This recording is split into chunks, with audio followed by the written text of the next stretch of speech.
ఏపీలో ఇవాల్టి నుంచి పీహెచ్సీ వైద్యులు నిరాహార దీక్షలకు పిలుపునిచ్చారు. మరోవైపు రాష్ట్ర ప్రభుత్వం నేడు చర్చలకు రావాలని పీహెచ్సీ వైద్యులను పిలిచింది. ఈ క్రమంలో పీహెచ్సీ వైద్యులు ఇవాళ ప్రభుత్వంతో చర్చల తర్వాత భవిష్యత్ కార్యాచరణ ప్రకటించనున్నారు. ఇన్ సర్వీస్ కోటాలో పీజీ సీట్లు తగ్గించడాన్ని వ్యతిరేకిస్తూ పీహెచ్సీ వైద్యులు పోరుబాట పట్టారు. వైద్యుల సమ్మెతో గ్రామీణ ప్రాంతాల్లో రోగులు అవస్థలు ఎదుర్కొంటున్నారు. గ్రామీణ ప్రాంతాల్లో వైద్య సేవలు అందించడంలో కీలక పాత్ర పోషిస్తున్న పీహెచ్సీ వైద్యుల ఆందోళనకు ముగింపు పలికేందుకు వారి డిమాండ్ల పరిష్కారానికి కూటమి ప్రభుత్వం ఎలా వ్యవహరిస్తుందో అన్నది ఆసక్తికరంగా మారింది.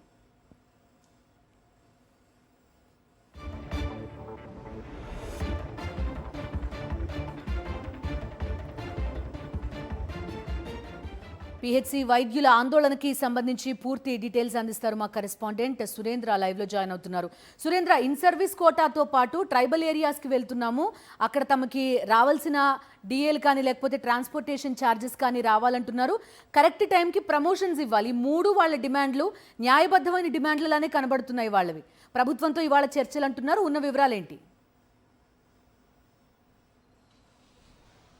బిందు గత నెల 23వ తేదీ నుంచి కూడా పిహెచ్సిల్లో పనిచేసే వైద్యులంతా సమ్మెబాట పడతామంటే ఇప్పటికే ప్రకటించారు. తమ డిమాండ్స్ కూడా ప్రభుత్వం ముందు పెట్టిన పరిస్థితి అయితే కనిపించింది.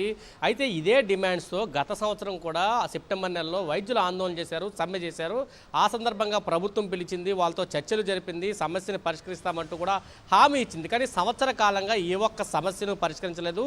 దీంతో వాళ్ళు మళ్ళీ సంవత్సరం తర్వాత ఇప్పుడు సెప్టెంబర్ నుంచి మళ్ళీ సమ్మెబాట పట్టిన పరిస్థితి కనిపించింది. ప్రధానంగా ఇన్ సర్వీస్ కోట ఎంబీబీఎస్ పూర్తయిన తర్వాత ప్రభుత్వం ఆధ్వర్యంలో నడిచే గ్రామీణ ప్రాంతాల్లో ఉండే పిహెచ్సిలో వీళ్ళు వైద్యులుగా చేస్తే వాళ్ళకి క్లినికల్ నాన్ క్లినికల్ కోటాలో పీజీలకు సంబంధించి కోటాలో 30%, అదేవిధంగా 50% సంబంధించి సీట్లు కేటాయింపు ఉండేది.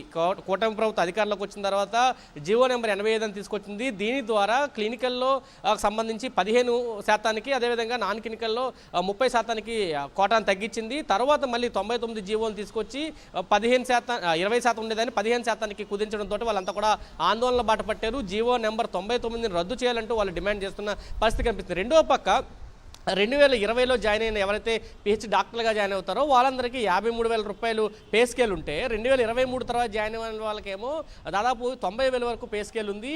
సీనియర్సిటీ ఉన్నా కానీ దాదాపు 20 ఏళ్ళ నుంచి పనిచేస్తున్నా వాళ్ళకి పే స్కేల్ పెరగలేదు, కొత్తగా వచ్చిన వాళ్ళకి పెరిగింది. కాబట్టి పాత పే స్కేల్ కాకుండా కొత్త పే స్కేల్ని అమలు చేయాలంటూ వాళ్ళు చెప్తున్న పరిస్థితి. అదే సందర్భంలో ఏదైతే బకాయిలు ఉన్నాయో అది నోషనల్ ఇంక్రిమెంట్లు ఇవ్వాలంటూ కూడా కోరుతున్నారు. రెండో పక్క గ్రామీణ ప్రాంతాల్లో ఆరోగ్య 104 కానీ ఇతర సర్వీసులు కానీ వెళ్ళేటప్పుడు వాళ్ళకి అలవెన్స్లు ఇచ్చేవారు, అలవెన్స్లు ఇవ్వట్లేదు. గ్రామీణ ప్రాంతాల్లో పనిచేసే వాళ్ళకి వేతనంలో 50% అదనంగా పెంచి ఇచ్చేవారు. అది కూడా ఇప్పుడు ఇవ్వలేని పరిస్థితి కనిపిస్తుంది. దాదాపు ఈ సమస్యలన్నింటి మీద కూడా పిహెచ్సి వైద్యులంతా కూడా ఆందోళన బాట పట్టి 23వ తేదీ నుంచి వాళ్ళు నిరసన కార్యక్రమాన్ని చేపట్టి ఓపీలను కూడా ఆపేస్తే ప్రభుత్వం నుంచి బెదిరింపులు వచ్చాయి. ఎస్మా ప్రయోగిస్తామంటూ ఎవరైతే ఆందోళనలో పాల్గొంటారో వాళ్ళ మీద చర్యలు తీసుకుంటామంటూ కూడా ప్రభుత్వం బెదిరింపులు దిగింది. ప్రభుత్వ బెదిరింపులు ఎక్కడా కూడా వాళ్ళంతా లెక్క చేయలేదు, ఆందోళన కొనసాగించారు. దీంతో అనేక గ్రామీణ ప్రాంతాల్లో వైద్య సేవలు ఎక్కడెక్కడ నిలిచిపోయిన పరిస్థితి అయితే కనిపించింది. ఈ నేపథ్యంలో ఈ రోజు నుంచి రాష్ట్ర వ్యాప్తంగా నిరాహార దీక్ష చేపట్టాలని భావించారు. అయితే ప్రభుత్వం దిగి వచ్చింది, వాళ్ళని ఈరోజు చర్చలకు పిలిచింది. చర్చల్లో ప్రభుత్వం వైఖరి ఎలా ఉంటుంది అనే దాన్ని బట్టి వాళ్ళు నిర్ణయం చేయబోతున్నారు. దాన్ని బట్టి వాళ్ళ కార్యాచరణ ప్రకటించబోతున్నారు. ప్రభుత్వ చర్చలు సత్ఫలితాలని ఇస్తాయా, వాళ్ళ డిమాండ్లకి ప్రభుత్వం ఒప్పుకుంటుందా అనేది ఇక్కడ ప్రశ్న. థ్యాంక్ యూ సురేంద్ర, లైవ్ లో జాయిన్ అయినందుకు.